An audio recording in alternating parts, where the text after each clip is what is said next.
равшан тавре ки мегӯянд гегемонияи клубҳои марказро барҳам зад ва имрӯз ба яке аз клубҳои бисёр абарқудрат табдил меёбад ва ҳам равшан як кори хуби дигар дар олами футболи тоҷик кард. равшан мухлисиро, фан-клубҳоро, ҳаводорони футболи тоҷикро зинда кард ва ин ки имрӯз ин варзишгоҳро мебинед дар рӯзҳои бозии равшан кӯлоб моломол мешаванд то 15-20 ҳазор ва аз ҳама кам то 8-10 ҳазор нафар ба тамошои футбол меоянд ки ин падида, ин равия, ин самтро дар соҳаи футболи тоҷик танҳо метавон ба ҳама мухлисони тоҷик табрику таҳният гуфт ва бовар кунед ки пас аз аншлагҳое ки тими дӯстдоштаи мо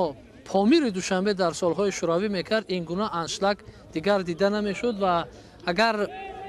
шумо мутаваҷҷеҳ шуда бошед, ҳатто дар рӯзҳое ки мим мекунад, машқ мекунад, дар ин ҷо мухлисон бештар аз он меоянд ки дар баъзе бозиҳои лигаи олии кишвар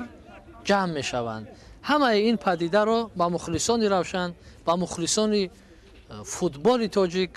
табрик метавон гуфт ва олами футболи тоҷикро метавон бо эҳёи футбол муборакбод кард. равшан чемпион.